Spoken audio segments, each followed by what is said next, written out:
هتترقى في شغلك، ما تخافش، ما تقلقش. قلقان ليه؟ اي حد ما لحقش يشتري كوتش الترقيه اهدى كده، كام داون يعني. هتترقى يا باشا في شغل. ليه هتترقى في شغلك؟ ما انت ما اشتريتهوش. هقول لك ليه. ما انا هوفره لك تاني. فمعنى ان انا هوفره لك تاني، انت هتعمل ايه عشان انت ما ترقتش؟ هتيجي جري تشتري منه ان شاء الله. يبقى اول ما تلاقيني قلت لك الحق فرمل، تعالى ارجع تاني بظهرك وتعالى. ليه؟ علشان كوتش الترقيه على وشك يوصل.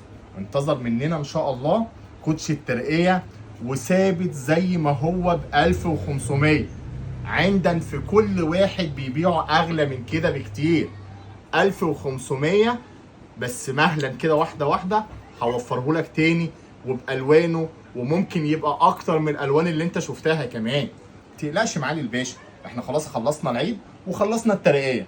طب ما خلاص احنا بعد العيد نستوب يعني؟ لا يا معالي الباشا، هدخله لك تاني وبنفس السعر.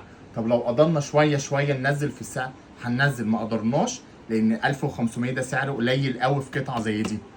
تمام؟ الله المستعان. السلام عليكم.